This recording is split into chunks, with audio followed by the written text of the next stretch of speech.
Hey, I love you, Claire Cooper, and I want the whole world to know, and now they can. I didn't know what to get for you or do for you for Valentine's Day. I don't have money for flowers and things like that, but I thought you would like this. I know I'm not there to be able to read to you at night, but I thought I would record myself reading you a bedtime story. I love you so much. It took me ages to choose what book to read, so I thought I would read The Way of the Peaceful Warrior, because we didn't finish it when you were here last time. So, here we go. Chapter 1. The gas station at Rainbow's End.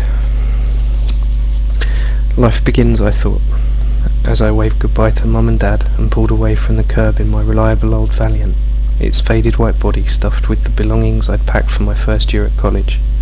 I felt strong, independent, and ready for anything. Singing to myself above the radio's music, I sped north across the freeways of Los Angeles, then up and over the grapevine connecting with Route 99, which carried me through the green agricultural flatlands, stretching to the foot of the San Gabriel Mountains. Just before dusk, my winding descent through the Oakland hills brought me shimmering views of San Francisco Bay. My excitement grew as I neared the Berkeley campus. After finding my dorm, I unpacked and gazed out the window at the Golden Gate Bridge and the lights of San Francisco sparkling in the darkness. 5 minutes later, I was walking along Telegraph Avenue, looking in shop windows, breathing the fresh Northern California air, savouring the smells drifting out of tiny cafes. Overwhelmed by it all, I walked the beautifully landscaped paths of the campus until after midnight.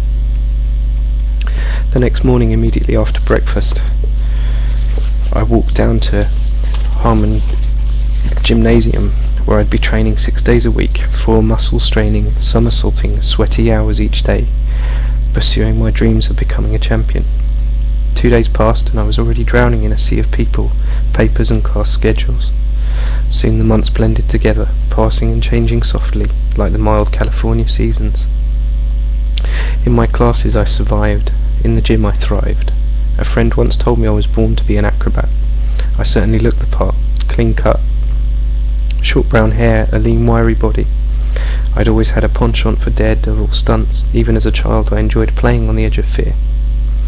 The gymnastics room had become my sanctuary, where I found excitement, challenge, and a measure of satisfaction. By the end of my first 2 years, I'd flown to Germany, France, and England, representing the United States Gymnastic Federation. I won the World Trampoline Championship. My gymnastics trophies were piling up in the corner of my room. My picture appeared in the Daily Californian with such regularity that people began to recognize me, and my reputation grew. Women smiled at me. Susie, a savoury, unfailingly sweet friend with short blonde hair and a toothpaste smile, paid me amorous visits more and more often. Even my studies were going well. I felt on top of the world. However, in the early autumn of 1966, my junior year, something dark and intangible began to take shape. By then I'd moved out of the dorm and was living alone in a small studio behind my landlord's house. During this time I felt a growing melancholy even in the midst of all my achievements. Shortly thereafter the nightmare started. Nearly every night I jerked awake, sweating. Almost always the dream was the same. I walk along a dark city street. Tall buildings without doors or windows loom at me through a dark swirling mist. A towering shape cloaked in black strides towards me. I feel, rather than see, a chilling spectre, a gleaming white skull with black eye sockets that stare at me in deathly silence. A finger of white bone points at me. The white knuckle bones curl into a beckoning claw. I freeze. A white-haired man appears from behind the hooded terror. His face is calm and unlined. His footsteps make no sound. I sense somehow that he is my only hope of escape. He has the power to save me. But he doesn't see me, and I can't call to him.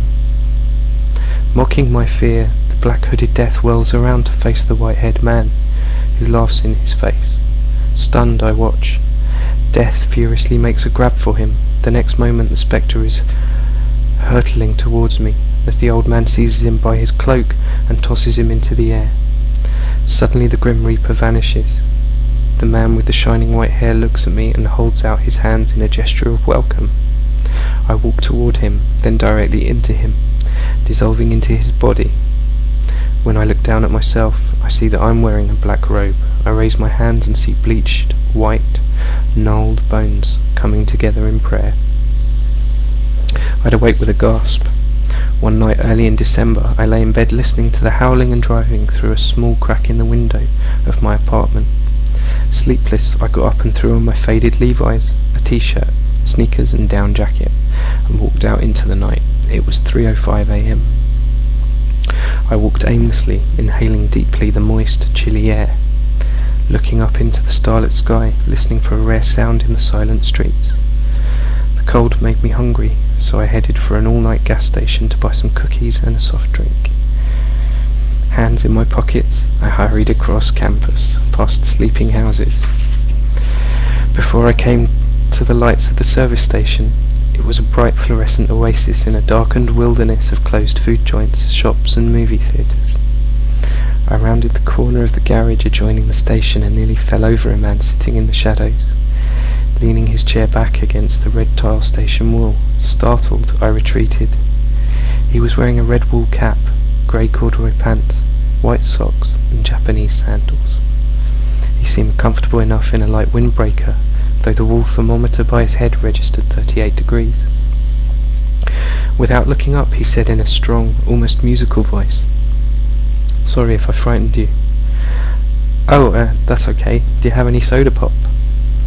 "I only have fruit juice here, and don't call me Pop." He turned toward me with half a smile, removed his cap, revealing shining white hair. Then he laughed. That laugh! I stared blankly at him for one more moment. He was the old man in my dream. The white hair, the clear unlined face, a tall slim man of 50 or 60. He laughed again. In my confusion I somehow found my way to the door marked office and pushed it open. Along with the office door I had felt another door opening to another dimension. I collapsed onto an old couch and shivered, wondering what might come screaming through that door into my orderly world. My dread was mixed with a strange fascination that I couldn't fathom. I sat, breathing shallowly, trying to regain my previous hold on the ordinary world. I looked around the office. It was so different from the sterility and disarray of the usual gas station. The couch I was sitting on was covered by a faded, but colourful, Mexican blanket. To my left, near the entryway, stood a case of neatly organised traveller's aids, maps, fuses, sunglasses and so on. Behind a small, dark brown walnut desk was an earth-coloured, corduroy upholstered chair. A spring water dispenser guarded a door marked private. Near me was a second door that led to a garage. What struck me most of all was the home-like atmosphere of the room. A bright yellow shag rug ran its length, stopping just short of the welcome mat at the entry. The walls had recently been painted white, and a few landscape paintings lent them colour. The soft, incandescent glow of the lights calmed me. It was a relaxing contrast to the fluorescent glare outside. Overall, the room felt warm, orderly and secure. How could I have known that it was to be a place of unpredictable adventure, magic, terror and romance? I only thought then a fireplace would fit in nicely here. I'll carry on reading to you, and I'll post another chapter every day, and I'll see you soon. I'm really nervous, I don't know why. But I will post one video every day until I'm with you again. I love you with all my heart. Bye.